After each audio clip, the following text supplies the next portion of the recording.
Merci Marie-Françoise, merci à vous Claudio qui allez réaliser cette émission. Je dis bonsoir aux auditeurs de Radio Courtoisie qui nous écoutent en direct. Bonjour à ceux qui nous écouteront demain matin à partir de 7h30.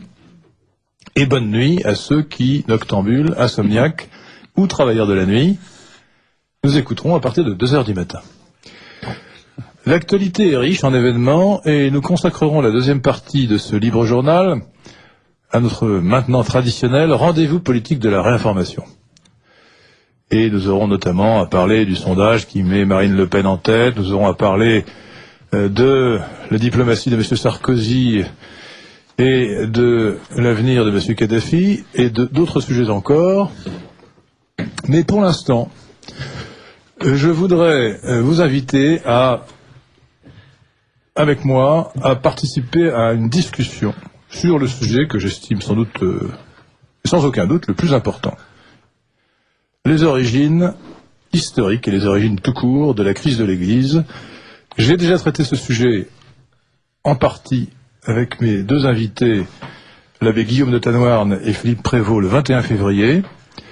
Mais il est tellement important, tellement riche et tellement vital que, comme il était convenu à l'antenne, nous nous sommes réinvités à l'antenne, et je n'exclus même pas qu'il y ait un troisième épisode si mes deux invités sont aussi complaisants.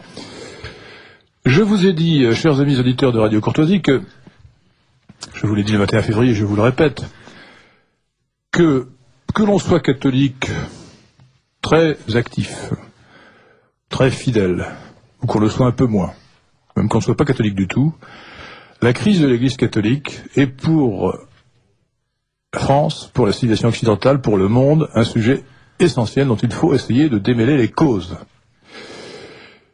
Et je crois d'ailleurs, pour ma part, que c'est vraiment la cause principale de la décadence que nous connaissons dans tous les domaines. La famille, l'immigration, les mœurs, tout finalement ne se ramène pas à cela, mais rien de ces éléments de décadence ne serait aussi accentué s'il n'y avait pas d'abord et avant tout cette crise profonde de la religion. La religion, c'est le ciment de la société, et même les agnostiques qu'étaient Maurras ou Barrès l'avaient bien compris, et ils avaient compris aussi que l'Église catholique était le cadre où s'était épanouie l'identité nationale de la France, et qu'un bon Français nationaliste, un bon Français tout simplement qui aime sa patrie, qui aime la France, ne peut pas ne pas avoir un sentiment politiquement favorable à l'Église. Alors bien entendu, si de plus, ce qui n'est pas interdit, on est un fidèle de l'Église catholique, si on pense que nos fins dernières dépassent notre vie terrestre, alors évidemment c'est encore plus important de savoir pourquoi l'Église va mal, et pourquoi. Ce n'est pas simplement pour l'expliquer, c'est pour essayer peut-être d'apporter modestement, chacun dans sa tranchée, comme le Poilu en 1914 ou en 1917, sa contribution à ce qui doit être le redressement de l'Église catholique. Donc j'ai réinvité, comme je viens de vous le dire, les mêmes, Guillaume de Tanoirne, abbé Guillaume de Tanoirne, prêtre, essayiste et philosophe, et Monsieur Philippe Prévost, historien. Et Monsieur Philippe Prévost, historien, est l'auteur d'un livre que j'estime fondamental. Et vous savez que je ne lis pas pour tous les livres, évidemment. Quand j'invite un auteur, je pense que son livre est bon, en général. Sinon, je ne l'inviterai pas. Mais là, ce livre me paraît essentiel, et que l'on soit d'accord avec lui ou pas, moi je suis pour l'essentiel d'accord, je ne le cache pas, bien que j'ai des réserves sur certains points. Je vous ai dit, Philippe Prévost, je trouve parfois un peu excessif. Vous n'avez pas écrit un livre neutre, vous avez écrit, chers amis auditeurs de Radio Courtoisie, suivez-moi bien. Philippe Prévost a écrit un livre objectif, mais qui n'est pas neutre, parce qu'il est passionné. Et à mon avis, parfois, ça l'emmène un peu trop loin, et nous aurons peut-être l'occasion de le dire, mais vous devez lire ce livre, l'acheter, peut-être aussi le faire dédicacer à la fête de la Courtoisie le 19 juin, puisque Philippe Prévost nous a fait la promesse d'y être. Ce livre, c'est L'Église et le ralliement, histoire d'une crise, 1890-2000, donc de Philippe Prévost, P-R-E accent aigu V-O-S-T, édition CEC. Alors on peut le commander en écrivant à l'éditeur Centre d'études contemporaines, boîte postale numéro 4507 75 325 Paris CEDEX 07, et je pense que Marie-Françoise vous le répétera tout à l'heure. Boîte postale 4507 75 325 Paris CEDEX 07. On peut l'avoir également, bien sûr, on peut se le procurer dans les bonnes librairies. On pourra se le procurer le 19 juin à la fête de la Courtoisie, bien sûr, mais on peut se le procurer dans les bonnes librairies, notamment la librairie Duquesne, 27 avenue Duquesne et quelques autres.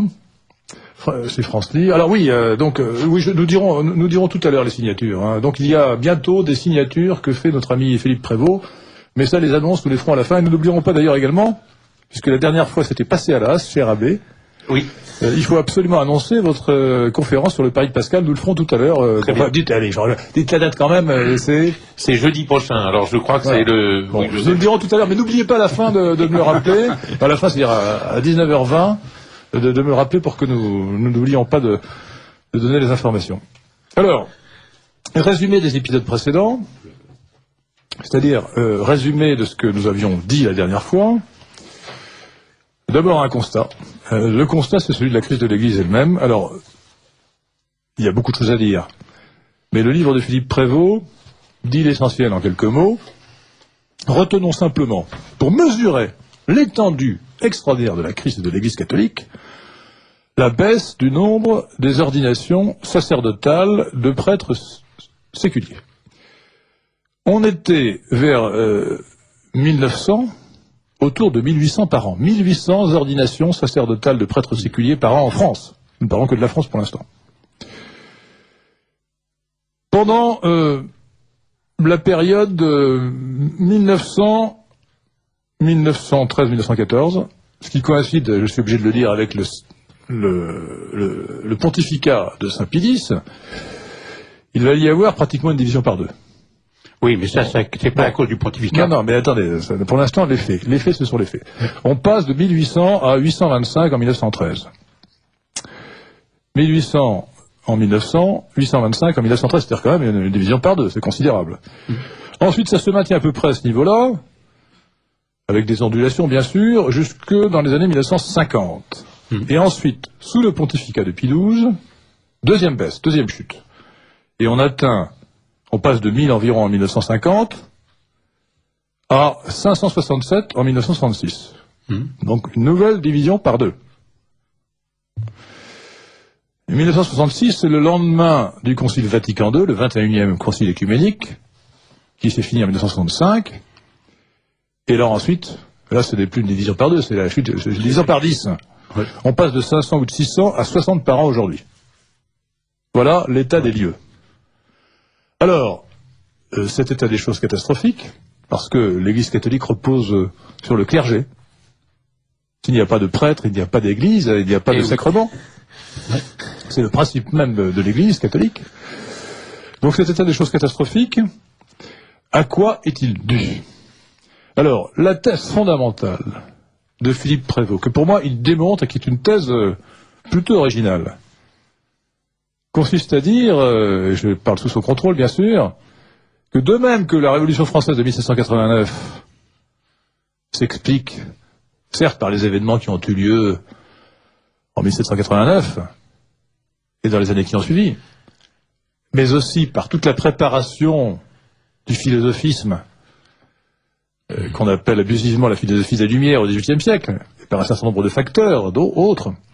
De même, contrairement à ce que croient beaucoup, y compris les plus traditionnalistes, tout ne commence pas au Concile Vatican II. Alors, il y a eu bien sûr des événements contingents, un complot de clercs progressistes au cours de ce concile, vous l'expliquez très bien, mais ce concile lui-même est l'aboutissement d'un très long processus qui commence, selon vous, Philippe Prévost, avec un acte fondateur catastrophique qui est l'encyclique Au milieu des sollicitudes du pape Léon XIII en 1892, l'encyclique qui marque ce qu'on a appelé le ralliement, oui, le ralliement de l'Église catholique et ordre donné aux fidèles de rallier la République qui était pourtant à l'époque une république maçonnique. Alors, nous en étions arrivés là.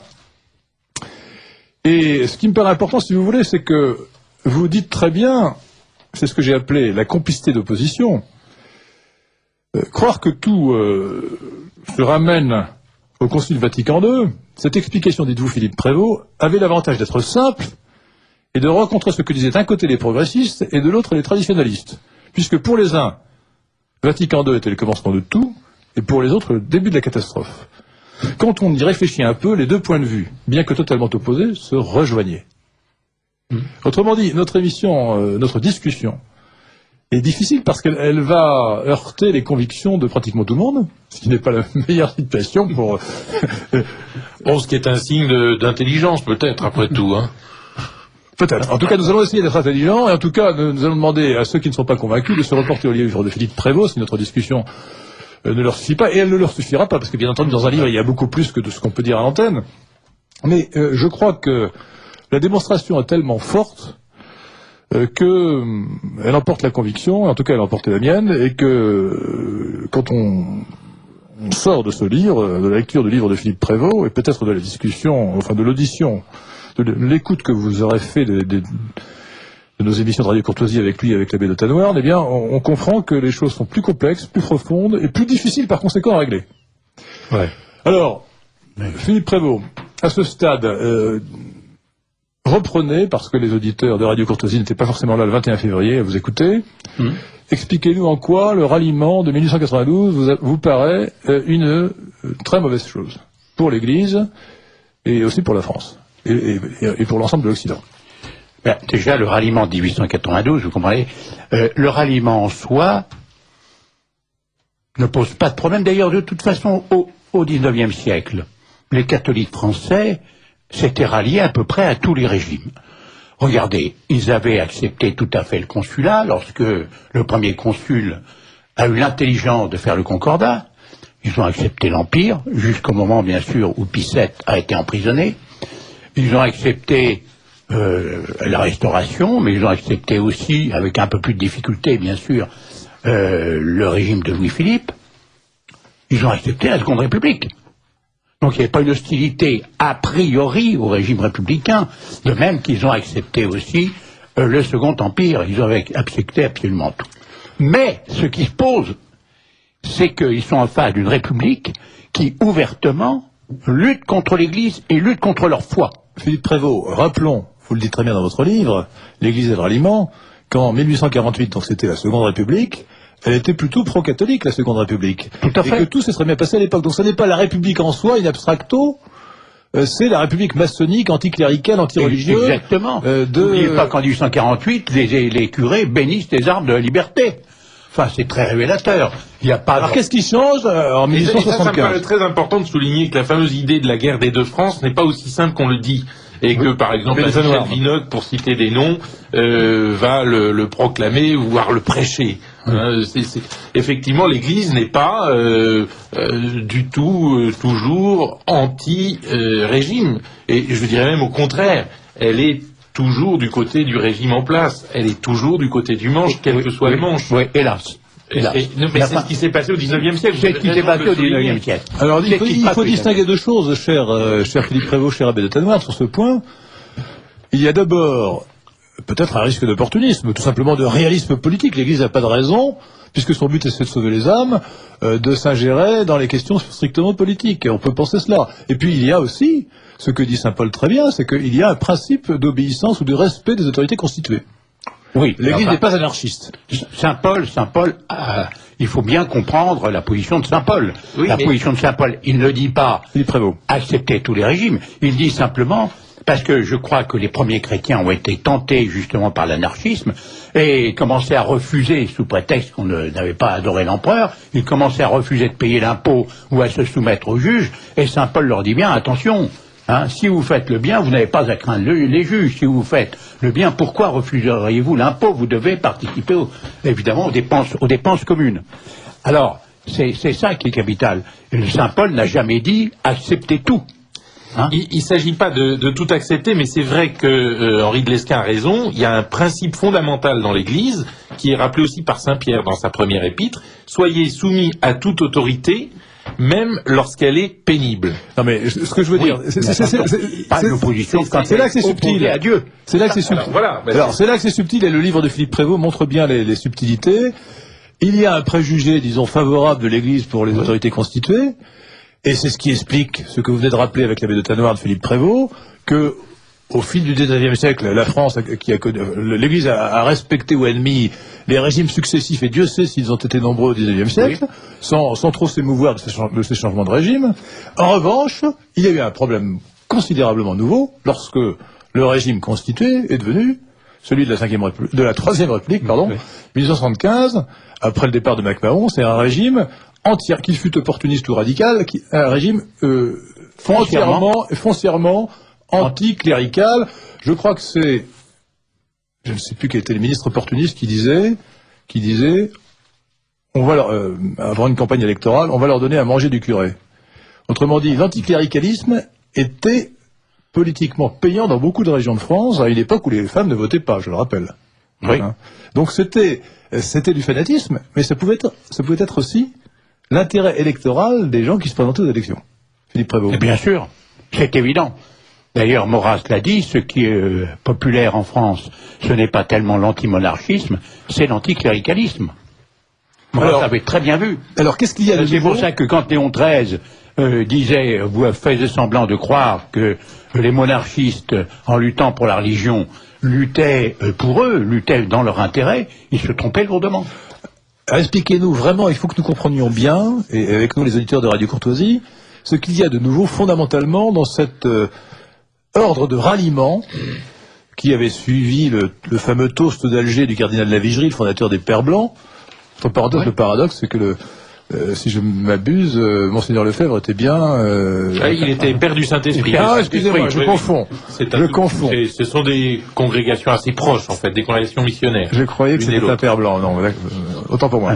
Alors, donc, ce qui est important, c'est de bien voir ce qu'il y a de nouveau dans cet ordre de 1892, par lequel le pape Léon XIII demande aux fidèles catholiques de France de se rallier à la République maçonnique. Il ne dit pas la République maçonnique, mais la République qui était de facto maçonnique. Oui, c'est-à-dire dirigée entièrement par des gens du Grand Orient de France. Et qui avait un projet qui s'est développé au fur et à mesure contre les congrégations, exactement, pour l'enseignement laïque et obligatoire, et obligatoirement laïque, etc. Oui, c'est vrai, tout à fait, oui. Et alors, ce qu'il y a de nouveau, évidemment, c'est l'ordre du pape de se rallier à un tel régime. Alors, pour arriver à faire passer ça, le pape amène sa fameuse distinction, parce qu'il a bien vu, quand même, Léon XIII n'est pas idiot, il a bien vu la difficulté. C'est le contraire d'un imbécile. Personne ne dit ça. Non, il faut vraiment le souligner, c'est un des papes très intelligents de l'histoire récente de l'Église. Tout à fait. Et il croit s'en tirer en disant, surtout dans la lettre aux cardinaux, c'est la fameuse distinction, oui à la Constitution, non à la législation. Alors là, je vais me faire l'avocat du diable. C'est absurde. Attendez, je vais me faire l'avocat du diable, cher Philippe Prévost. Mais la Constitution, c'était celle de 1875, elle avait été votée, établie par des monarchistes, et donc il n'y avait aucune raison, en effet, de récuser la Constitution. Ah, mais les catholiques ne réaccusaient pas du tout la Constitution. C'est une construction de l'esprit du pape, ça. Ça n'a rien à voir avec la réalité.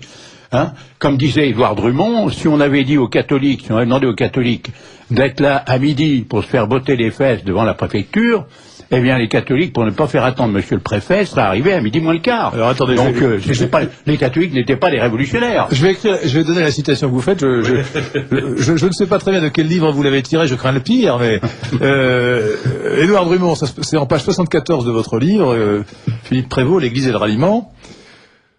Édouard Drummond dit ceci: si les préfets convoquaient tous les catholiques sur la place pour midi précis, à cette fin de recevoir des coups de pied quelque part, ils arriveraient tous à midi moins un quart pour être sûrs de ne pas les faire attendre. Fin de citation. C'est extraordinaire, mais ça dépeint la réalité. Ça dépeint la réalité, c'est ça. Mais je crois que ça continue d'ailleurs. Oui, ah oui, tout à fait. D'une certaine façon, oui. Mais c'est ça. Donc quand il dit oui à la Constitution et non à la législation, on peut le comprendre, parce que la législation, c'est déjà une législation très anticléricale. Mais oui à la Constitution, c'est absurde. Les catholiques français n'ont jamais remis en cause la Constitution. Mais ce qui est très délicat dans ce que vous dites, que je crois très juste, mais ce qui est très délicat à comprendre, c'est qu'on peut se dire, le pape Léon XIII a fait une erreur politique. Il a cru que, en disant aux fidèles catholiques de se rallier, il allait au fond obtenir la majorité à la Chambre des députés et pouvoir faire la bonne politique qu'il voulait, favorable à l'Église, favorable à la religion. Si ce n'était qu'une erreur politique, ce serait moins grave, mais vous dites c'est une erreur religieuse. Alors j'aimerais bien que vous expliquiez pourquoi c'est une erreur religieuse plus qu'une erreur politique, ou autant qu'une erreur politique. C'est une erreur religieuse parce que, tout simplement, le pape se trompe véritablement sur la nature du régime. Il ne voit pas que l'élément essentiel de la Troisième République, des Républicains, c'est-à-dire à partir de 1879, le moteur essentiel, c'est la lutte contre la religion et contre la philosophie catholique. D'ailleurs, Gambetta, qui n'était pas lui non plus un imbécile, disait en 1877 dans un discours « Nous avons l'air de combattre pour la forme d'un gouvernement et pour l'intégrité de la Constitution. La lutte est plus profonde. La lutte est entre ce qui reste du vieux monde dans les mains de la théocratie romaine et le fils de 1789. » Ça, c'était une parole de fond. Alors, je ne sais pas si Gambetta était franc-maçon, mais ce qui est sûr en tout cas, c'est que la franc-maçonnerie a joué un rôle considérable à l'époque.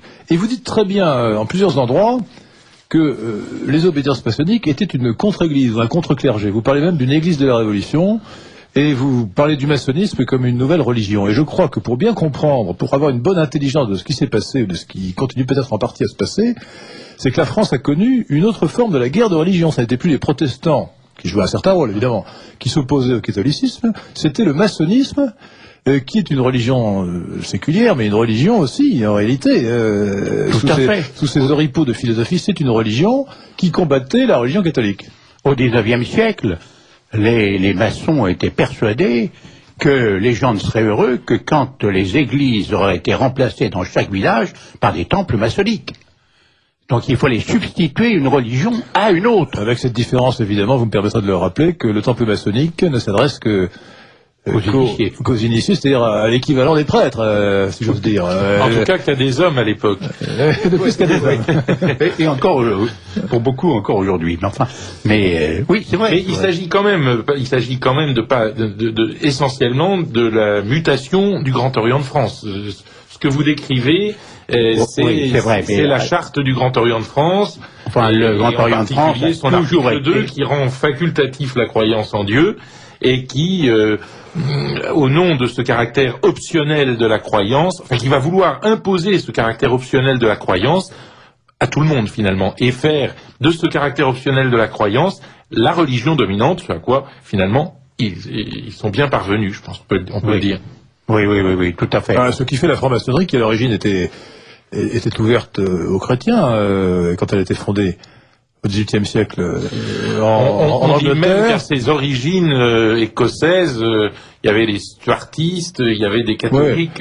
Mais ce qui fait le principe de la franc-maçonnerie, c'est la négation du dogme. Oui. C'est le refus. Le refus de tout dogme. Le refus de tout dogme. Et donc, évidemment, le refus de l'Église catholique, qui est une Église fondée sur des piliers de doctrine dogmatique. Oui. Alors, je voudrais, parce que ça c'est le nœud du problème, que nous analysions, Philippe Prévost, à partir de votre livre « L'Église et le ralliement », le rapport entre l'erreur politique et l'erreur religieuse que vous imputez à Léon XIII lorsqu'il a décidé le ralliement en 1892. Oui.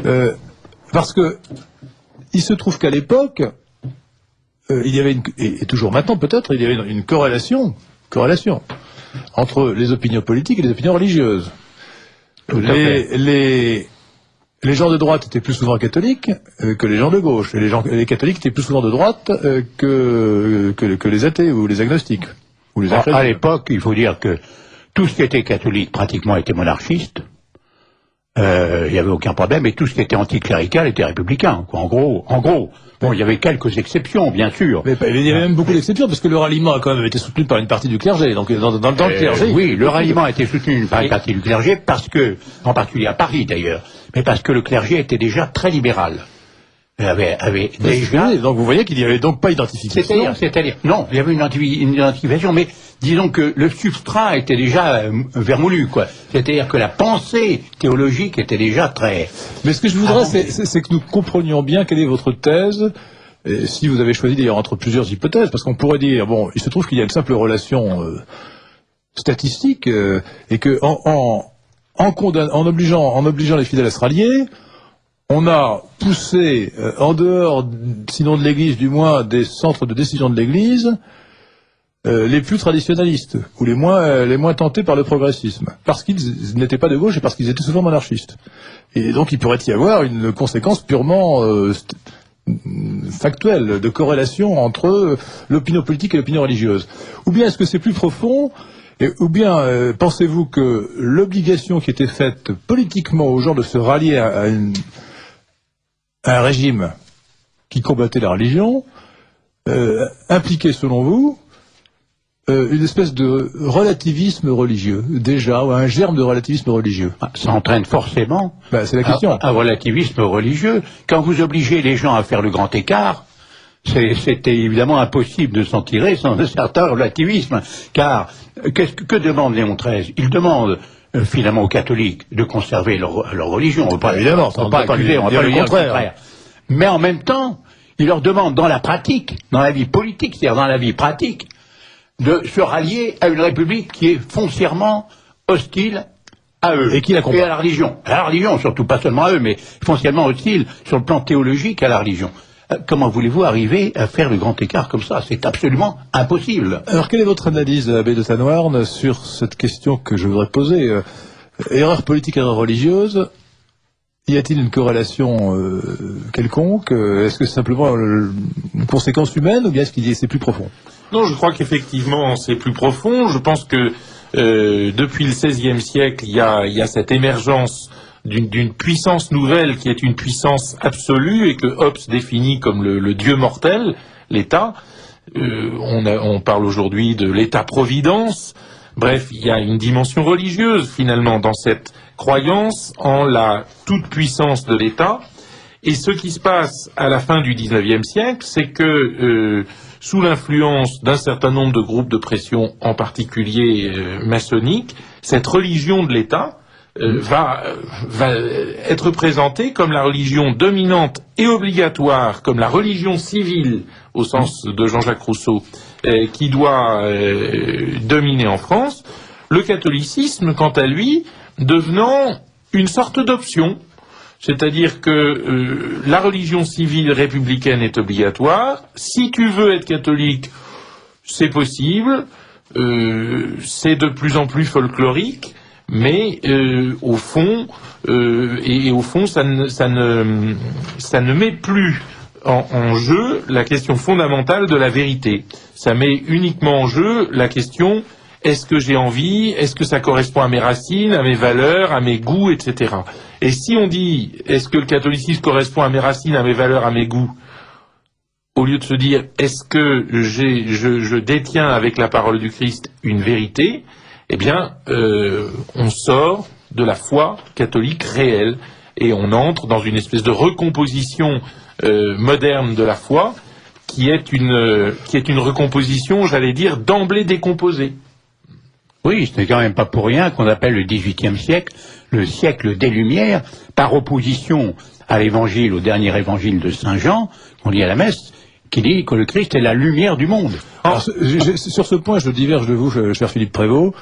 Je pense qu'il faudrait parler de philosophisme, et que accepter l'expression de l'adversaire, philosophie des Lumières, c'est en fait rentrer dans son jeu, parce que la différence subtile que vous faites entre le singulier et le pluriel est juste sur le plan théologique. Mais j'ai peur qu'en termes de propagande pour la foi, ça soit un peu imperceptible ou incompréhensible. Et c'est pas facile parce que à l'époque de la philosophie des Lumières, tout le monde partageait cette philosophie des Lumières. Moi, je pense à un pape comme Benoît XIV, qui ne se gênait pas pour dire qu'il sympathisait avec ce mouvement des Lumières et qui pourtant est un pape tout à fait catholique et qui a une œuvre juridique considérable, importante pour l'avenir de l'Église, et dont on ne peut pas dire que son option en faveur des Lumières en est fait un mauvais pape.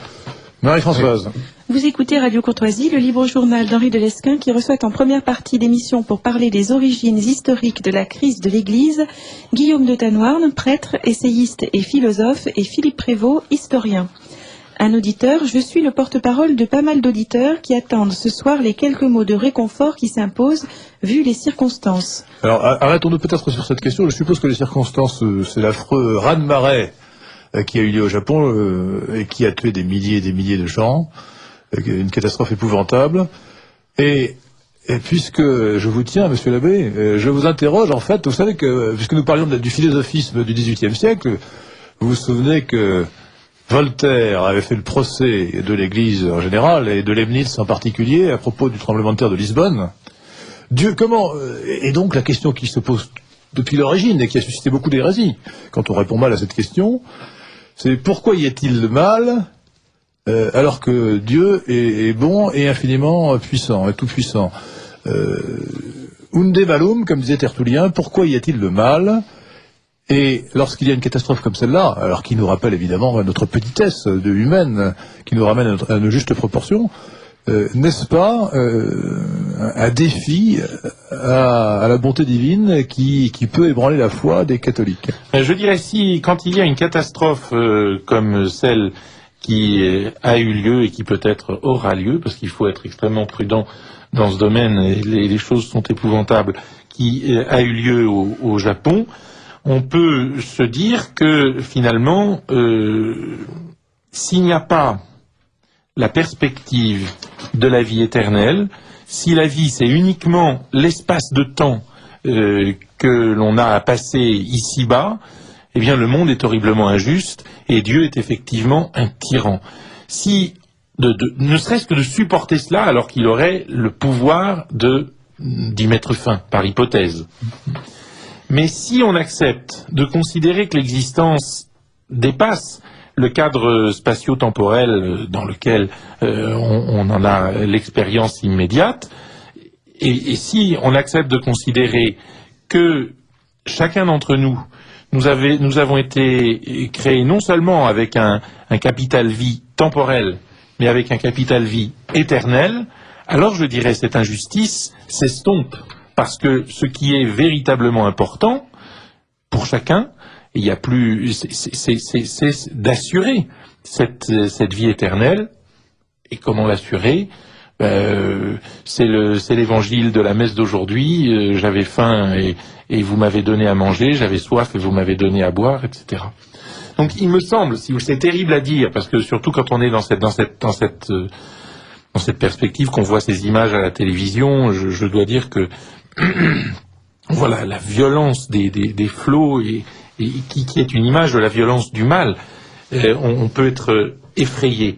Mais fondamentalement, dans la perspective chrétienne, l'essentiel est partout et toujours le salut éternel.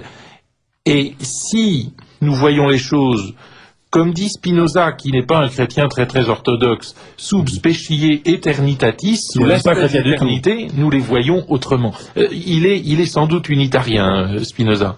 Et puisqu'il dit que le Christ est la bouche de Dieu, ce qui est quand même déjà pas mal. Enfin bon, oui, alors la parenthèse.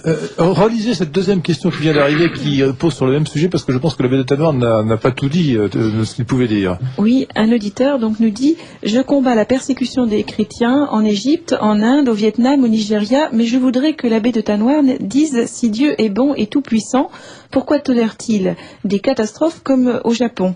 Le péché originel a bon dos, il constate... » Et il n'est pas en cause. Il n'est pas en cause. Alors, non, le péché originel... Laissez finir la question. Cet auditeur ajoute 4% de pratiquants après l'émotion, il n'y en aura plus que 3%. Après l'émotion. Pourquoi dites-vous que le péché originel n'est pas en cause? Seul le péché originel peut expliquer qu'un innocent puisse souffrir. Sinon, il n'y a pas d'explication. Alors, le Dieu a créé l'homme. Excusez-moi, mais je ne vais pas vous faire donner une leçon de théologie à vous qui êtes abbé, moi qui suis un modeste. Je suis en plein dedans en ce moment. Dieu a créé l'homme dans cet enclos du paradis terrestre où, effectivement, aucune souffrance grave ne pouvait l'atteindre parce que la nature s'y trouvait particulièrement clémente, sans doute. Mais enfin, la création de l'univers, bien antérieure à la création de l'homme, suppose tout un ensemble de catastrophes dont l'homme n'a pas été le témoin pour la plupart d'entre elles, et dont malheureusement il se trouve que lorsqu'il est le témoin, il est aussi la victime effrayée, épouvantée. Non, mais excusez-moi, monsieur l'abbé, la question posée par l'auditeur et la question que je vous pose et que tout catholique se pose, tout homme se pose, c'est la souffrance. C'est la souffrance de l'homme et aussi d'ailleurs la souffrance animale. Pourquoi y a-t-il de la souffrance si Dieu est bon et infiniment puissant? Si Dieu est infiniment bon et tout puissant? Alors écoutez, là évidemment vous m'entraînez à dire ce qui est l'essentiel de la foi catholique, parce qu'au fond cette question du mal ne peut pas nous prendre au dépourvu. Nous chrétiens, nous croyons en un Dieu crucifié. Donc nous croyons que le Christ a voulu connaître la souffrance humaine dans toutes ses dimensions, à la fois physique mais aussi morale. Je rappelle les souffrances du Christ au Jardin des Oliviers, sa sueur devient comme des gouttes de sang qui tombent jusqu'à terre. Il y a une souffrance morale, aucun soldat ne l'a touché, mais il éprouve déjà effroi et angoisse à un degré indescriptible. Donc le Christ a voulu connaître cette souffrance pour nous montrer que la souffrance pouvait, par l'amour, devenir un moyen du salut. Et il n'y a pas d'autre solution que la solution chrétienne au problème du mal. L'autre solution, j'allais dire, c'est de jeter le bébé avec l'eau du bain et de tomber dans un nihilisme total où on dit finalement tout est rien. Or, il n'est pas vrai que tout est rien. Comme dit saint Augustin, s'il y a du mal, il y a du bien. Il faut donc, et c'est notre but à travers cette foi chrétienne, non pas de nier le mal, non pas de voir le monde avec des lunettes roses, bien au contraire, mais au contraire de faire quelque chose du mal, de transformer le mal en bien par l'amour d'une manière ou d'une autre. C'est très facile à dire, très difficile à faire, il faut, je dirais, c'est tout un exercice intérieur, mais c'est au fond la seule solution qui ait jamais été donnée au problème du mal. Les philosophes, soit ils n'abordent pas la question, soit ils confondent le mal et la nécessité, ce qui est évidemment supprimer le problème. Quant aux chrétiens, ils disent le mal peut se transformer en bien par l'amour. Vous écoutez Radio Courtoisie, le libre journal d'Henri de Lesquen qui reçoit en première partie d'émission pour parler des origines historiques de la crise de l'Église, Guillaume de Tanoirne, prêtre, essayiste et philosophe, et Philippe Prévost, historien. Une auditrice, les catholiques malheureusement ont été souvent des bénis oui-oui comme en 1940 lorsqu'ils se sont ralliés à Pétain. Un auditeur, je persiste à dire que la chute vertigineuse des vocations coïncide exactement avec la venue du Concile Vatican II dans les années 65. Avant cette époque, il y avait un prêtre dans chaque petit village de France, donc avant le Concile. Un auditeur, depuis la Révolution, l'Église dénaturée a tout accepté et s'est soumise à tout. Dans ce sens, elle continue en acceptant, en se soumettant et en reconnaissant l'islam. Un auditeur, le jansénisme et autres bagarres entre cardinaux et le pape d'ailleurs lui-même sont aussi responsables de l'état de l'Église actuelle. Cet auditeur cite aussi la bulle Uni Genitus. Un auditeur, le pape a dédouané les Juifs de la mort du Christ. Est-ce parce qu'il a une mauvaise vue ? Une auditrice, est-ce à cause de la nature humaine, l'incarnation du Christ, que l'Église parle dans le credo du Dieu créateur du ciel et de la terre ? Alors que chez les Juifs et les musulmans, ils parlent du Dieu de l'univers. Un auditeur, je suis étonné d'entendre dire que c'est Léon XIII qui est responsable du déclin de l'Église. C'est une stupidité, car pour mon usage personnel, j'ai constaté qu'un homme ou une femme de ma génération ne pouvait plus accepter les sornettes qu'on cherchait à nous inculquer dans les milieux catholiques. Il est évident que si nos invités de ce soir avait fait un peu de démographie planétaire, il s'apercevrait que l'ensemble de la planète ne peut plus croire à l'idéologie de base développée ce soir. D'autre part, les guerres successives menées n'ont pas plaidé en faveur de la vérité de l'Église. Une auditrice, que pense M. de Lesquen de la déclaration du pape exonérant les Juifs du crime de déicide ? Tout cela était déjà prévu dans le livre « Le judaïsme et le Vatican » de M. Léon de Poncin, page 177. Une auditrice, je suis dégoûtée, l'abbé de Tanoirne n'a pas le droit de mentir quand il dit que l'Église a toujours été du côté du manche, spécialement en ce qui concerne les papes. Le pape Léon XIII... J'ai parlé du 19e siècle dans le pape, oui. Parce que malheureusement l'Église a toujours été aussi du côté des victimes, laissez Marie-Françoise durant les 3 premiers siècles de son histoire. Vous avez le droit de vous défendre. Le pape Léon XIII a condamné la République et la démocratie comme tous les autres papes. Dans le bloc catholique de juillet 1914, il est relaté que Léon XIII a dit de son vivant au sujet du ralliement comment il a été trompé, poussé à cela au point qu'il a pris toutes les mesures inverses au ralliement, au point que d'une part, il a condamné la République et la démocratie. Il a même dit ceci: Si la France ne revient pas aux traditions de Saint-Louis, elle périra dans la honte et dans la ruine. Alors, il y a tellement de questions que ça peut nous occuper pendant le reste de cette première partie de notre livre journal. Mais elles sont importantes, ces questions. Alors, je vais commencer par passer la parole à l'abbé de Tanoirne pour qu'il réponde. Il a été interpellé de manière, à mon avis, très injuste, et donc je lui laisse la parole. Non, là, j'ai répondu rapidement, parce que... Répondez un peu moins rapidement. Toujours du côté du Manche, non, ce n'est pas vrai. Mais ce qui est vrai, c'est que depuis le 19e siècle, l'Église a souvent vu son profit dans les régimes politiques en place à travers un régime juridique qui s'appelle le concordat. C'est-à-dire qu'à partir du moment où les prêtres sont payés par l'autorité politique, sont salariés par l'État, eh bien, à partir de ce moment, forcément, ils sont du côté d'où vient l'argent. C'est humain. Donc je crois que la question du 19e siècle est vraiment spécifique à cause du concordat, et il me semble qu'on ne peut pas dire... Le concordat existait avant. Il y avait un concordat bien plus ancien. Il y avait le concordat de Bologne. Mais il y avait une grande liberté des catholiques sous la monarchie française, et l'un des auditeurs a évoqué la question janséniste. Il faut distinguer plusieurs jansénismes, le premier, le deuxième, le troisième. Et on peut même parler, comme M. Arnaud lui-même, du fantôme du jansénisme, tellement la question est compliquée. Donc je ne veux pas rentrer dans des polémiques qui seraient stériles à cette antenne. Mais ce qui est vrai, c'est que l'épanouissement d'un mouvement comme le jansénisme tout au long du XVIIe siècle montre justement que l'Église de l'époque n'est pas servilement du côté de Louis XIV. Alors, moi, je suis ce qui montre d'ailleurs, je m'excuse, mais ce qui va à l'encontre de ce que vous venez de dire, car ce n'est pas parce que l'Église était payée, que les prêtres étaient payés, qu'ils étaient forcément des serviteurs du pouvoir.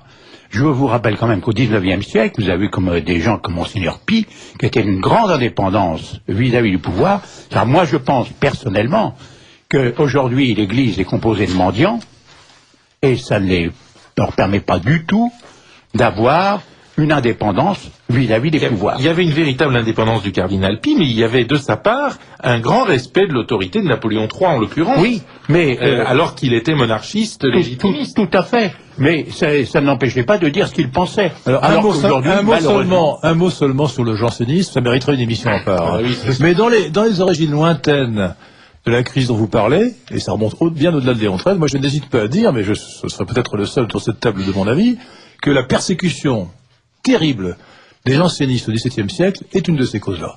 Parce que les jansénistes, écoutez, l'école janséniste, le mouvement janséniste, c'est le mouvement de Blaise Pascal, de Jean Racine et d'Antoine Arnauld, le grand Arnauld. Et ce sont trois génies. Ce mouvement a été, à l'origine, en tout cas, il a nourri trois génies de la pensée qui honorent. Alors, Arnauld est moins connu que Pascal et Racine. Enfin, c'est quand même le fondateur de la linguistique moderne. C'est un prodigieux esprit. Bon. Et il a parlé aussi, il a plaidé en tant que grand théologien contre la communion fréquente. Nous en dirons peut-être un mot tout à l'heure, c'est devant le temps.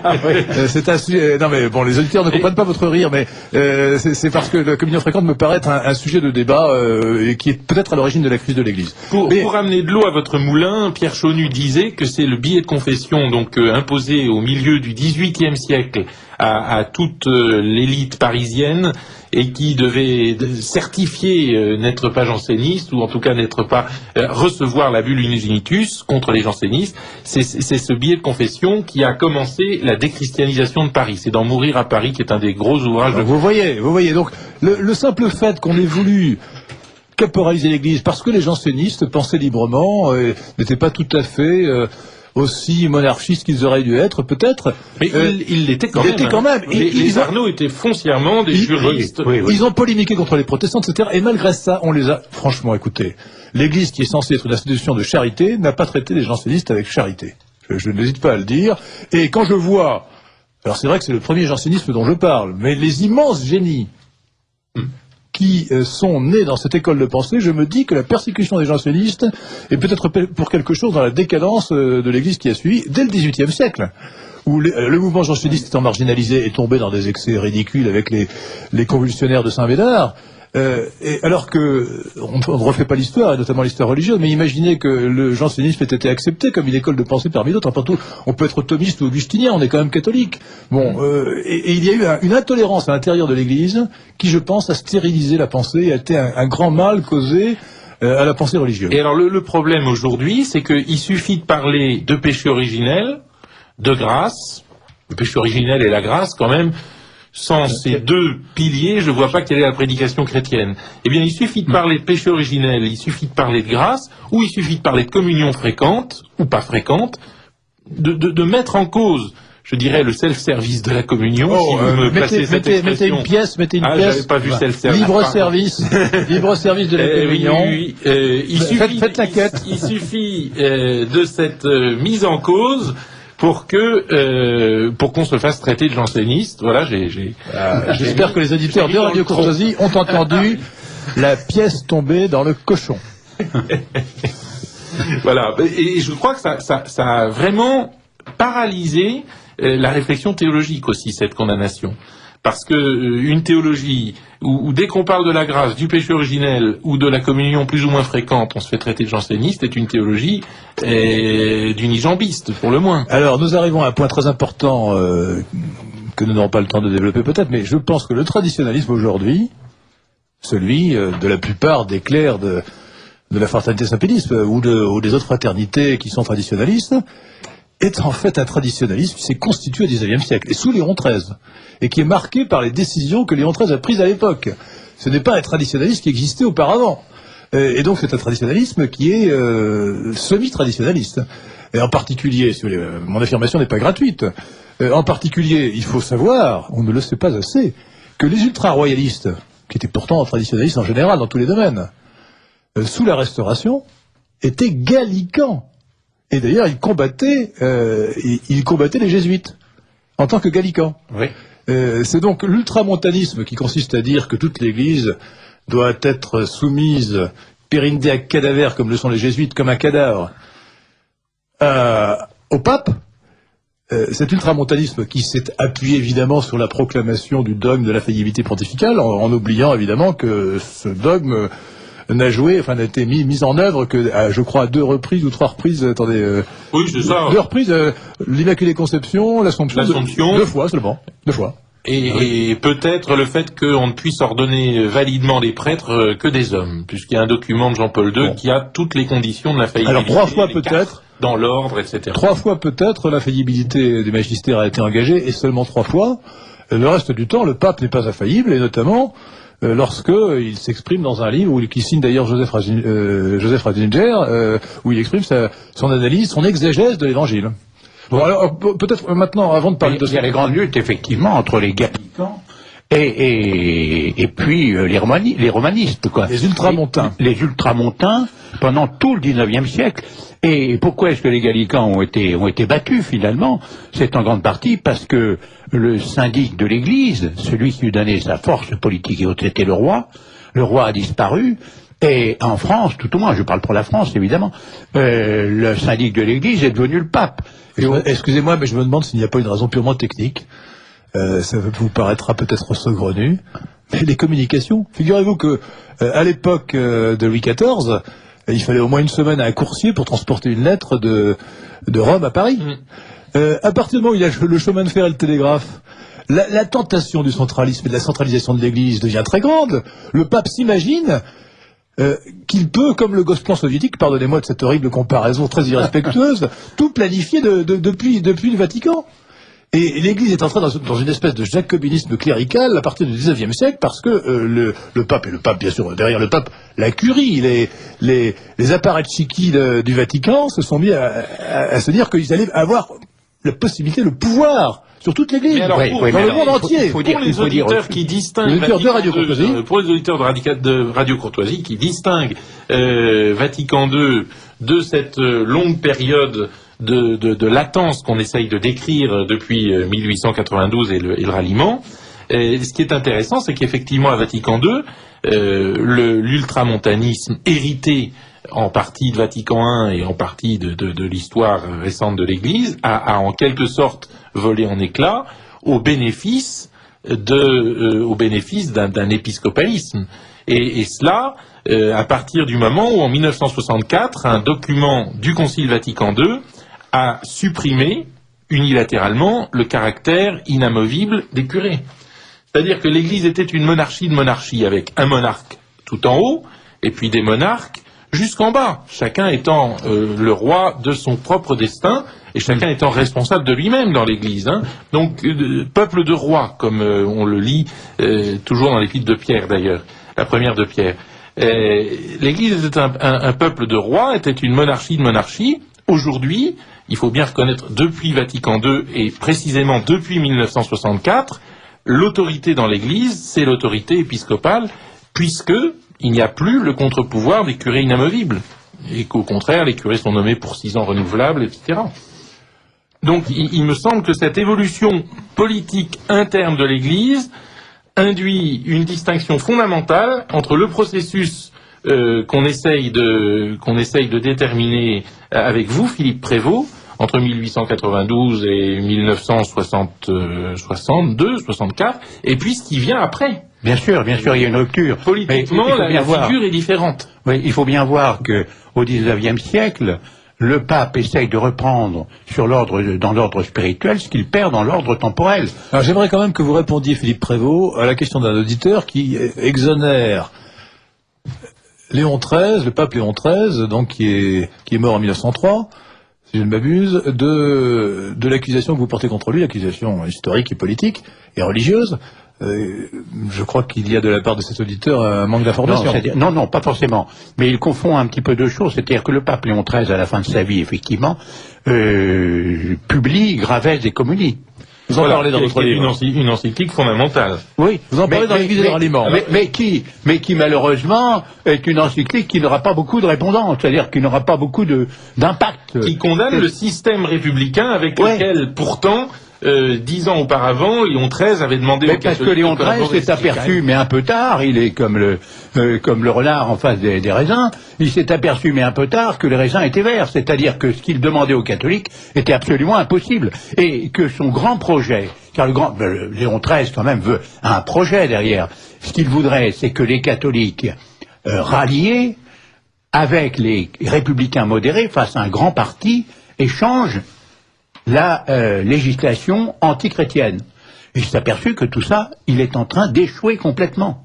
Et c'est à la suite de son échec, juste un peu avant de mourir, qu'il publie Gravesse des Communis et qu'il demande effectivement que pour que la démocratie, il dit que pour que la démocratie soit acceptable, il pose toute une série de conditions. Bref, la démocratie n'est possible que dans le royaume des anges.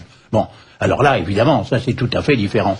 Mais Léon XIII, il n'en reste pas moins que Léon XIII c'est planté au moment de 1892.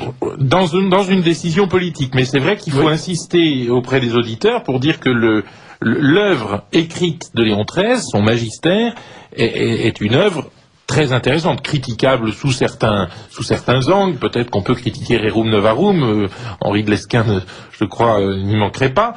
Mais n'empêche que c'est quand même une œuvre puissante, et une œuvre qui a en vue la vérité, au point d'ailleurs que le pape arrive à se censurer lui-même dans Gravesse des Communis. Oui, c'est ça tout à fait, oui, il arrive à reconnaître, sans le dire bien sûr, qu'il s'est trompé du tout en 1892. Oui, mais voilà. Philippe Prévost, dans votre livre L'Église et le Ralliement, vous parlez bien de Gravesse des Communis, mais il n'empêche que le malaise demeure, c'est-à-dire que c'est peut-être meilleur à vos yeux, puisque je crois subodoré que vous êtes royaliste ou monarchiste, que le ralliement. Il n'empêche que c'est, dans les deux cas, dans les deux encycliques, au milieu des sollicitudes des Gravesse des Communis, un empiètement de l'autorité religieuse sur l'autorité politique.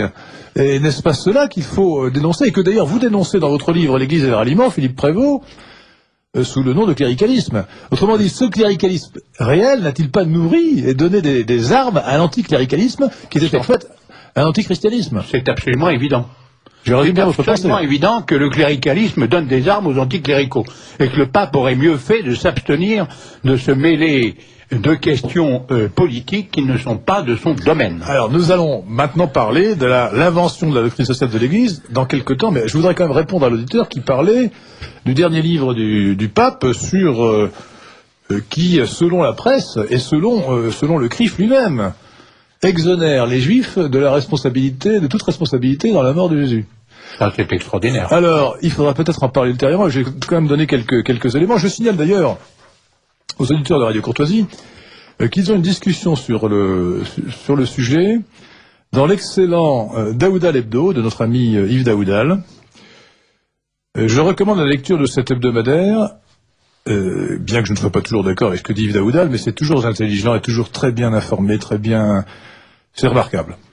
Et donc Daoudal Hebdo, si vous voulez vous abonner, après bien sûr avoir réglé votre cotisation à Radio Courtoisie, au cas où vous auriez oublié de le faire jusqu'à présent, vous pouvez vous abonner à Daoudal Hebdo à boîte postale 16023, boîte postale 16023, 56 160, Guéméné sur Scorff. Boîte postale 16023, 56 160, Guéméné sur Scorff. Alors, dans cet article, Yves Daoudal dit carrément que le pape non seulement a entièrement raison, mais que de plus, c'est la doctrine constante de l'Église. Et il va même jusqu'à parler de l'imposture du déicide. Alors il note que le terme de déicide n'apparaît que 17 fois chez les pères de l'Église et jamais dans un texte du magistère. Alors il y a une bonne raison à cela, mais je parle sous votre contrôle, monsieur l'abbé de Tanoirne. C'est que le terme de déicide est un terme insolite, évidemment, parce que quand on tue un homme qui est Dieu, on ne tue pas Dieu. Cela dit, je pense que la figure qu'implique cette expression de déicide est dans le fond, bien que ce soit de certaine manière le contraire, aussi intellectuellement valable que celle de mère de Dieu, Théotokos, si je ne m'abuse, qui est appliquée et qui est dogmatiquement appliquée à Marie. Marie est mère de Dieu. Oui, il y a un déicide. Sainte Marie, mère de Dieu. Donc l'expression déicide, qui est peut-être un petit peu, non pas abusive, mais disons... on la trouve dans le catéchisme du Concile de Trente, qui explique que nous sommes tous déicides, puisque par nos péchés, nous avons condamné à mort le Christ. Alors, on la trouve dans Saint Augustin avec une restriction. C'est cité par Yves Daoudal. Mais je suis sûr qu'il cite aussi cette formule du catéchisme du Concile de Trente, qui a beaucoup circulé. Il a manqué celle-là. Et qui est très importante. Saint Augustin dit ceci. Le sang répandu du Seigneur a été pardonné à des homicides, pour ne pas dire déicides. Alors ensuite... à mon avis, à tort, Yves Daoudal soutient que ut non dicam ne veut pas dire pour ne pas dire déicide, mais on n'a pas le droit de dire déicide. Je crois que c'est une interprétation absolument exorbitante.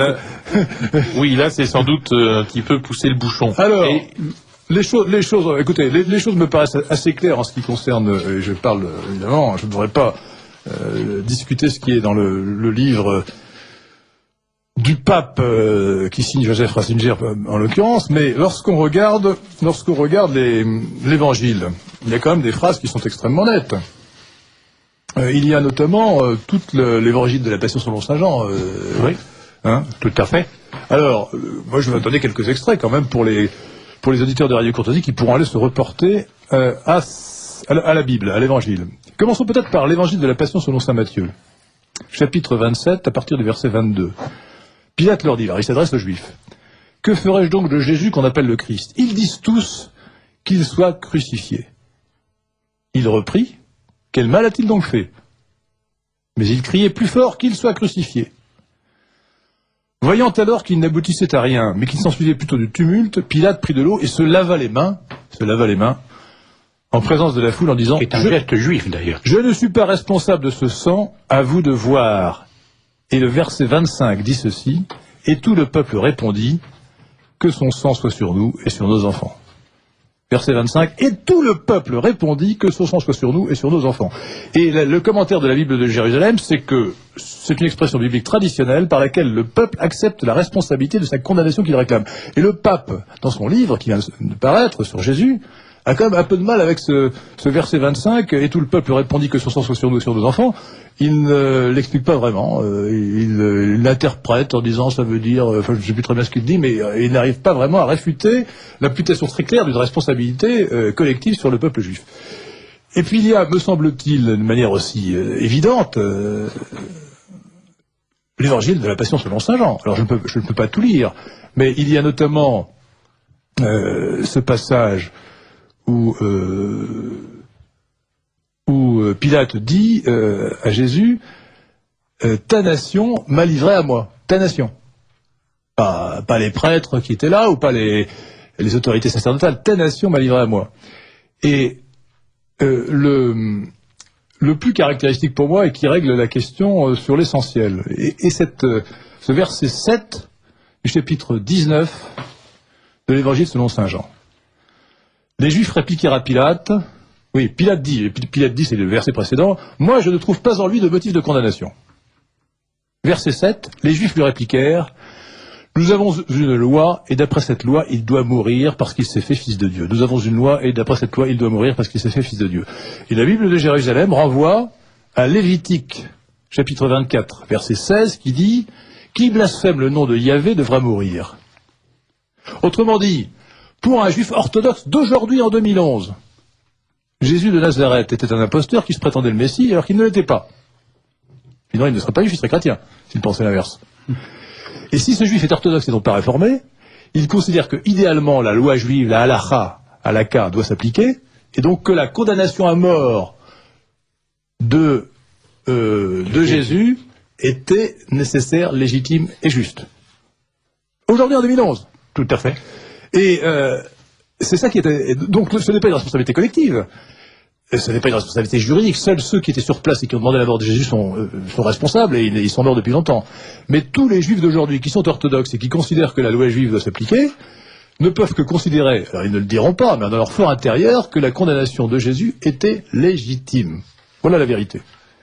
Et ça ressort du Lévitique que je viens de citer, du passage du Lévitique que je viens de citer, mais ça ressort aussi du Talmud et de la loi orale qui est dans le Talmud. Le blasphémateur mérite la mort. Et comme Jésus n'était pas le Christ, d'après eux, et donc il méritait la mort. Oui, mais ça ressort de l'attitude de Saul de Tarse, qui était un juif zélé et qui effectivement considérait que les fidèles de Jésus sortaient du judaïsme puisqu'ils donnaient leur aval à un blasphémateur. Et donc je crois que ça c'est très juste. Ce sur quoi il faut insister néanmoins, c'est qu'il n'y a absolument pas de culpabilité de déicide pour l'ensemble du peuple juif. Il y a des institutions juives, une loi juive d'après laquelle effectivement on ne pouvait pas reconnaître le Christ comme fils de Dieu. Ça c'est un point. Mais de là à attribuer aux Juifs de façon collective la responsabilité de la mort du Christ, eh bien c'est un tout autre point, parce que les Juifs ne sont pas forcément responsables non plus de leur loi. Ah bah si, ils sont responsables. Ils pourraient l'abjurer. Elle leur est donnée. Ah non, ils pourraient, ils devraient... Alors attendez, et du reste, dans les Actes des Apôtres, au chapitre 3, verset 17, il y a ce discours de Pierre où il dit je sais que c'est par ignorance que vos chefs ont livré le Christ. Ont livré à qui? À Pilate d'ailleurs, entre parenthèses. Mais c'est par ignorance. Donc c'est parce que, par une compréhension trop étroite, si vous voulez, de la loi, et par l'ignorance que cela a généré, que le Christ a été livré à Pilate. Monsieur l'abbé, ce n'est pas une compréhension trop étroite. L'Ancien Testament des chrétiens annonçait que le Messie allait venir. Lorsque le Messie est venu, selon nous chrétiens, il a été accepté par une partie des Juifs qui sont devenus chrétiens, et il a été rejeté par la majorité des Juifs qui ont donc, en application de leur loi, voulu la mort de Jésus. Et le fait qu'ils soient fidèles à une loi qui réclame la mort du blasphémateur est une chose, mais ce qu'on peut leur imputer, c'est d'avoir refusé le Messie qui venait. Et c'est en cela qu'ils ne sont... C'est en cela que c'est l'Église catholique qui est le verrous Israël, le véritable Israël, que le christianisme est un judaïsme évangélique, et que le judaïsme talmudique d'aujourd'hui est un judaïsme qui professe que la mort du Christ, la mort de Jésus était légitime. Et là, je crois qu'il prétendait que cette loi était une loi divine.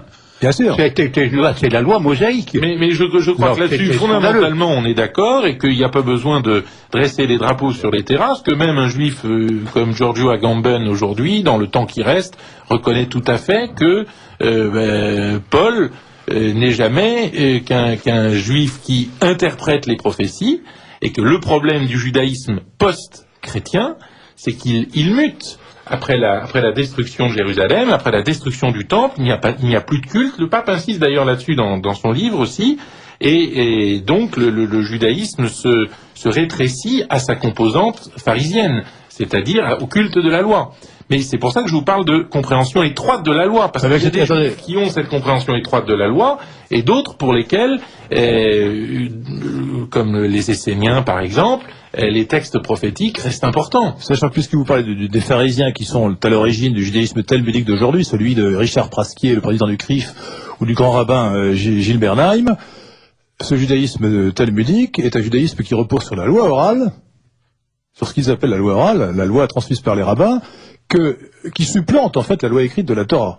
Et on trouve d'ailleurs les mêmes dispositions qui condamnent à mort les blasphémateurs dans la loi orale du Talmud que dans le Lévitique, qui est la loi écrite. Hein. Voilà, alors je crois que les choses sont assez claires et que il y a dans l'Évangile des phrases et des dispositions qui sont très claires, en dehors du fait que, bien sûr, l'Évangile de Saint Jean, on peut le relire, parle constamment des Juifs. Alors on peut dire, comme le fait Yves Daoudal, mais ça veut dire les Juifs, c'est comme les Américains ont envahi l'Irak, c'est le gouvernement américain. D'accord, mais c'est le gouvernement américain qui représente les Américains. Et donc il y a une théorie de la représentation. Et incontestablement, d'ailleurs, le Juif orthodoxe d'aujourd'hui considère qu'il était correctement représenté par les grands prêtres de l'époque ou les autorités juives de l'époque qui ont réclamé la mort de ceux qu'ils considéraient comme un blasphémateur et un imposteur en vertu de leur loi juive. Et l'Évangile montre bien que si c'est Pilate qui a dû faire exécuter Jésus, c'est parce que la loi romaine interdisait aux Juifs de mettre à mort, bien sûr, de mettre à mort le condamné. Lorsque la condamnation entraînait la peine de mort, à ce moment-là, il fallait que les Juifs remettent le condamné à l'autorité romaine. Et c'est pour cela que c'est Pilate qui a été chargé de la basse besogne. Exactement, mais Pilate a essayé de sauver, lui, le Christ. À 4 reprises. Au contraire, lui, Pilate, c'est presque un saint. Et ce n'est qu'à la fin... Là, vous exagérez. Alors là, je pense que non. Vous exagérez, là. Oui, il essaye de sauver. Ce n'est que quand les Juifs vont lui dire « Si tu ne le condamnes pas à mort, nous te dénoncerons à Rome », que là, il capitule. Ah ben c'est un bon fonctionnaire, donc il a vraiment pas fait tout ce qu'il pouvait. Mais enfin, oui, il a fait quand même... Il a essayé de... L'évangile selon Saint Jean est particulièrement clair. Pilate essaye à 4 reprises de sauver Jésus. Ce qui est vrai, comme Philippe Prévost, c'est qu'il savait que Jésus était innocent et qu'il l'a quand même mis à mort, donc sa faute morale est évidente. Mais il est clair que l'Évangile montre bien que la responsabilité principale est celle des Juifs, et notamment, comme vous l'avez dit... Mais la faute de Pilate, c'est une faute qui est très contemporaine, très actuelle, c'est le relativisme. Pilate est quand même le premier personnage à dire sous une forme presque affirmative qu'est-ce que la vérité, c'est-à-dire à dire la vérité c'est un point d'interrogation. Voilà. Et je crois que ce relativisme est la faute de Pilate et que c'est une faute qui le mène au déicide. Mais ce qui est la faute de Pilate, c'est qu'il n'a pas eu le courage de risquer sa carrière. C'est ça, c'est son carriérisme plutôt. En fait, Jésus était le roi des Juifs. D'ailleurs, on a mis Jésus de Nazareth roi des Juifs. Et il disait évidemment, mon royaume n'est pas de ce monde. Mais quand les Juifs lui disent, selon l'évangile de Saint Jean, si tu le relâches, tu n'es pas ami de César, quiconque se fait roi s'oppose à César, il s'est très bien rendu compte de ce qui allait se passer. S'il avait relâché Jésus, les Juifs auraient fait un rapport à Rome, à qui on aurait dit à l'empereur romain, vous savez, votre préfet, votre procurateur local, il a relâché quelqu'un qui se dit le roi des Juifs. Alors comment voulez-vous que Pilate se défende en disant mais oui, mais parce que Jésus disait que son royaume n'était pas de ce monde. Personne n'aurait compris quoi que ce soit. Il y a cette dimension-là, la lâcheté des fonctionnaires qui a mené souvent au pire, on le sait. Mais il y a pas que ça. Dans le qu'est-ce que la vérité de Pilate, il y a vraiment une position philosophique. Pilate est un homme de la classe dominante à Rome. Tacite en parle d'ailleurs dans d'autres contextes, parce qu'il n'a pas eu que cette charge de procurateur de Judée, il a eu d'autres charges. C'est un homme très cultivé, et c'est un homme qui comprend ce que le Christ porte, et qui le refuse parce que ce que le Christ porte, c'est une vérité transcendante et absolue, et ce dont lui, Pilate, a l'habitude, ce sont de vérités infiniment partielles, contradictoires, et finalement qui se résolvent toutes dans le même doute philosophique. Bien. Oui, mais enfin Pilate est un païen, on peut pas lui reprocher. Et ce relativisme de Pilate est au moins aussi nocif pour le Christ que la position effectivement ultra-légaliste d'un certain nombre de Juifs. Lisez ce beau message qui nous est envoyé par un auditeur de Radio Courtoisie. Écoutez Radio Courtoisie, le libre journal d'Henri de Lesquen qui reçoit en première partie d'émission pour parler des origines historiques de la crise de l'Église, Guillaume de Tanoirne, prêtre, essayiste et philosophe, et Philippe Prévost, historien. Un auditeur, pour répondre aux gens qui doutent de la bonté de Dieu suite aux catastrophes, il faut lire Les Frères Karamazov de Dostoïevski, où Alyosha explique que le Christ a pris toute la souffrance du monde et les larmes de l'enfant innocent. Donc la révolte contre Dieu est absurde, puisque le Christ est venu précisément pour prendre en charge notre souffrance. Et une auditrice, ce faux écuménisme déboussole tout le monde. Former les imams dans les instituts catholiques, déclarer que les juifs n'ont pas condamné et exécuté Jésus, nous marchons sur la tête, vers quel gouffre sommes-nous conduits? Alors, il nous faut revenir à notre sujet principal. Les questions des auditeurs nous ont emmenés sur des chemins de traverse, mais il fallait y répondre parce que c'était essentiel. Alors, le ralliement, donc, nous avons expliqué que Léon XIII avait changé d'avis, c'était ravisé plus ou moins à la fin de son vie. À la fin de sa vie, il voit bien que ce qu'il a initialisé... Oh non, engagé. Engagé, pardon. Vous pouvez mettre une pièce dans le... Ah, moi je l'ai fait, hein. Ah ouais, non, mais je vais faire tout à l'heure. Non, mais ce qu'il a engagé, évidemment, a complètement foiré. Ça, c'est absolument restez correct. Ça, c'était pas du franglais, mais c'est de l'argot. Bon, alors, je vais rater 2 euros, mais non, de votre poche. Alors, bon, mais vous me le remboursez avec des intérêts. Oui, parce que au fond, Léon XIII avait un projet politique. Encore une fois, il voulait l'alliance entre les catholiques ralliés et les républicains modérés. Et vous savez très bien que avec le scrutin uninominal à 2 tours, qui existait déjà à l'époque, les catholiques s'étant divisés vont revenir très faibles à la Chambre. Ils vont revenir une 60aine, alors il y avait quand même 200 monarchistes avant. Le résultat, c'est que la politique du pape va échouer totalement. Et elle échoue d'autant plus qu'à la même époque, les loges maçonniques, astucieuses, vont lui lancer, évidemment, la fameuse affaire Dreyfus, qui va empêcher les républicains modérés, d'abord qui va les faire tomber, et ensuite qui va empêcher toute alliance avec les catholiques ralliés. Par conséquent, le pape voit à la fin de sa vie, le pape Léon XIII voit et comprend que toute sa politique a échoué du tout au tout. Alors c'est Philippe Prévost que vous entendez, et Philippe Prévost est l'auteur de L'Église et le ralliement, un livre essentiel, un livre qu'il faut avoir lu, et qui est donc dans les bonnes librairies, et notamment, on le trouve en écrivant, et nous le rappellerons à la fin, l'adresse de l'éditeur, en écrivant à l'éditeur qui est le SEC, Centre d'études contemporaines. Alors, Philippe Prévost, nous arrivons quand même à un nœud de la discussion, c'est que 1892, il y a l'encyclique du ralliement au milieu des sollicitudes, mais en 1891, un an avant, il y a l'encyclique Rerum Novarum, qui est l'invention de la doctrine sociale de l'Église. J'emploie ce terme d'invention volontairement. Bon.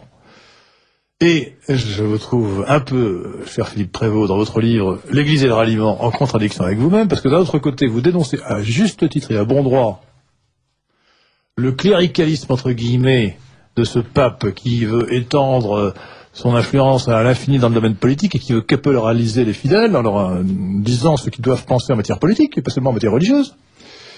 Et d'un autre côté, vous applaudissez des 2 mains à l'encyclique Rerum Novarum à cause du contenu, alors que vous ne semblez pas suffisamment apprécier le fait que cette encyclique manifeste la volonté du pape de régenter la société dans son intégralité, dans toutes ses dimensions, y compris dans ses dimensions économiques et politiques. Car le mot social, Alain Madelin, qui n'est pas un père de l'Église, a dit souvent, dans social, il y a les 2 tiers de socialisme. Le terme de social, dans le sens que nous l'entendons maintenant, date du 19e siècle. C'est un auteur italien qui a employé ce mot pour la première fois dans ce sens solidariste, semi-socialiste. Et en fait, que l'Église est une doctrine morale, je le veux bien, et même je le veux bien, c'est l'évidence même, il le faut. La morale de l'Église s'appuie sur sa foi. Mais qu'elle est en plus, ou de plus, une doctrine politique cachée sous le nom de social, là, il y a en fait tout ce que vous dénoncez ensuite dans votre livre sous le nom d'action catholique. Alors, je crois que vous auriez dû, plus que vous ne l'avez fait, et j'espère que vous le ferez dans la 3e édition du livre, Philippe Prévost, je parle de l'Église et des ralliements, histoire d'une crise. J'espère que vous soulignerez les ambiguïtés ou les dangers que recèle l'invention de la doctrine sociale de l'Église. Oui, je suis d'accord avec vous, il y a des ambiguïtés. Je suis tout à fait d'accord, parce qu'effectivement, sous prétexte de social, le pape essaye de reprendre pied sur le plan politique. Il ne faut pas oublier que Léon XIII ne se consolera jamais de la perte des États pontificaux. Et c'est une façon pour lui de se réinviter, si j'ose dire, dans le concert des nations. C'est-à-dire qu'il dit, dans un certain sens, et je l'ai quand même signalé dans mon livre, il dit au chef d'État, il dit, vous m'avez chassé par la porte, eh bien, je reviens par la fenêtre. Parce qu'imaginez que le pape ait conservé ses États pontificaux. Mais il n'y aurait pas eu de rerum novarum. C'est absolument évident. Pour la bonne raison. Pourquoi ? Parce que les chefs d'État, ses collègues, lui auraient dit, mais très Saint-Père, commencez par appliquer ces bonnes idées chez vous, avant de les demander chez les autres. Ça me semble évident, moi. Et là, le pape aurait été très ennuyé. Vous savez, le cardinal Gaspari, parlant à un de nos ambassadeurs dans les années 1920, disait, si nous avions imaginé qu'on ait conservé nos États, et que nous ayons une grève des tramways chez nous, ben oui, évidemment. Si le pape avait conservé ses États, il aurait été mis dans la même position que tous les chefs d'État du monde, avoir tous les ennuis sociaux possibles et imaginables, des gens qui râlent, des gens qui se mettent en grève et tout. Ça aurait été pour lui très difficile. Ceci étant, il est quand même normal que l'Église ait une certaine position vis-à-vis du problème social. Et en particulier, et c'est Philippe Boursier-Carbon qui me l'a fait observer, il m'a dit l'Église, jusqu'au XVIIIe siècle, a condamné le prêt à intérêt. Et ça, elle était dans son rôle. Et elle aurait dû continuer sur cette voie. Car le prêt à intérêt, vous voyez, c'est quelque chose d'absolument capital. C'est le cas de le dire. Ah oui, oui, c'est le cas de le dire. Oui. Eh bien, ça, c'est, je crois, une erreur qu'elle a faite, car sur le plan des principes, l'Église a un rôle à jouer, mais elle n'a pas à rentrer dans le détail des choses. Ceci étant, je vous fais observer quand même qu'il ne faut pas confondre Léon XIII avec un socialiste, car n'oubliez pas que dans Rerum Novarum, Léon XIII est en faveur des corporations. Mais c'est vous qui êtes socialiste, Philippe Prévost. Non, pas du tout. J'ai lu votre livre, mais attendez, mais si.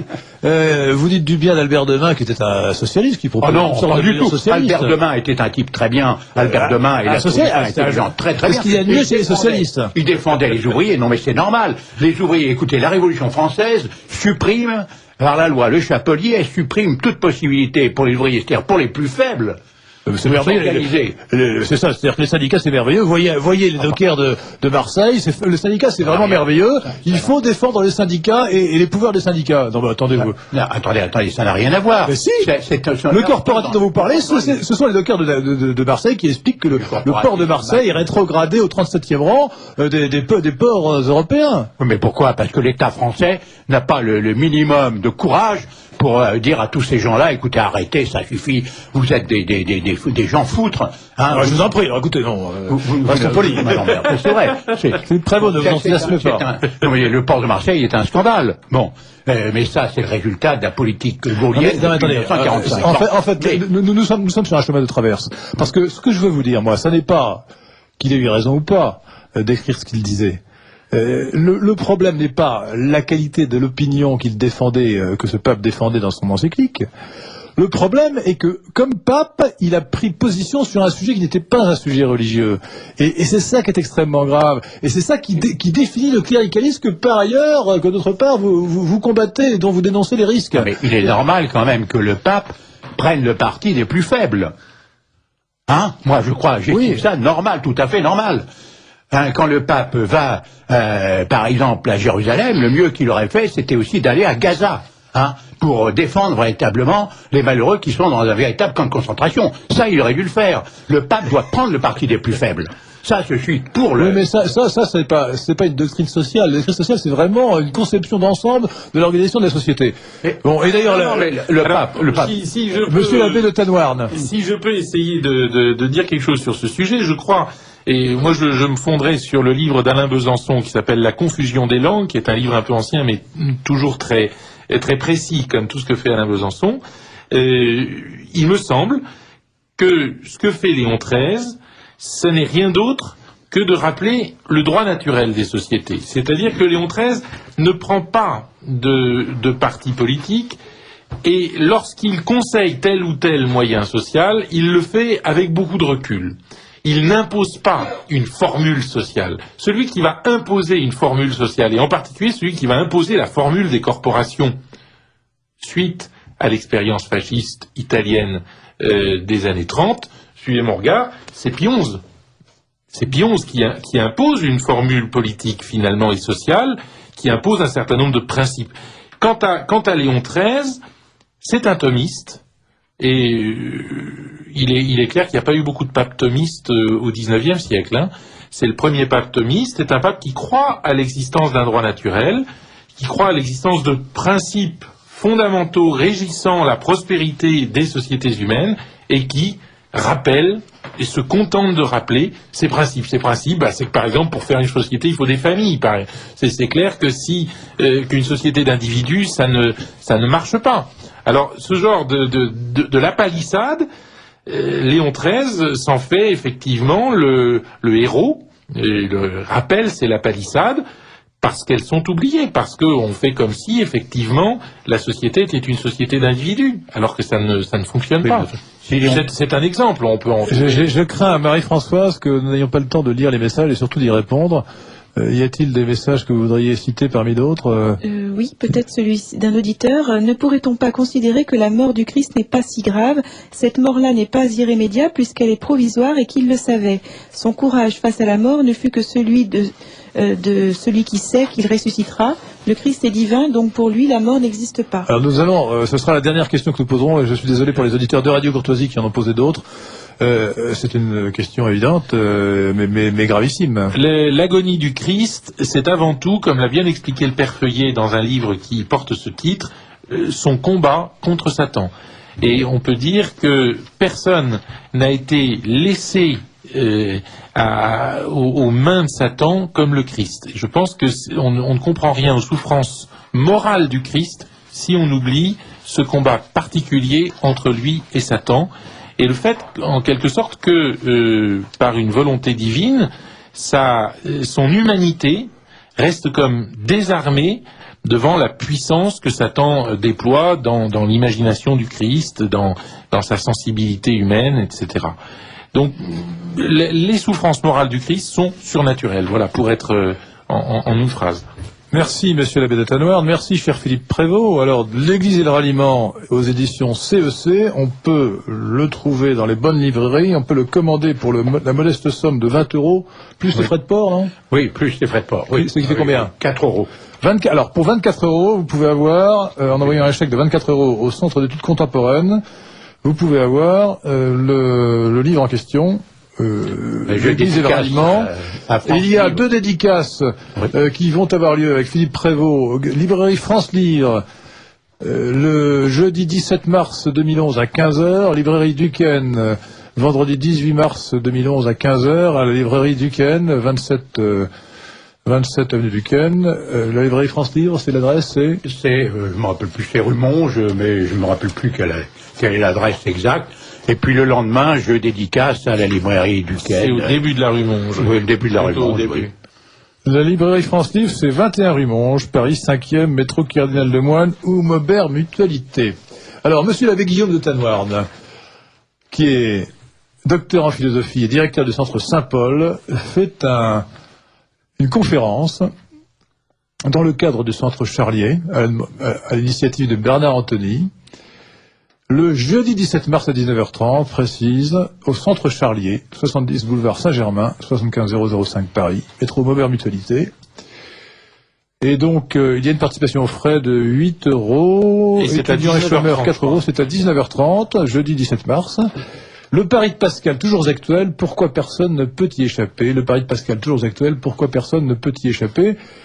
Et donc, dans notre discussion sur les origines historiques de la crise de l'Église, nous n'en sommes toujours qu'au prolegomène, mon cher Philippe Prévost, et je crois que Moi, je suis prêt à prendre un abonnement avec vous et l'abbé de Tanoirne parce que le sujet me paraît non seulement inépuisable, mais surtout essentiel.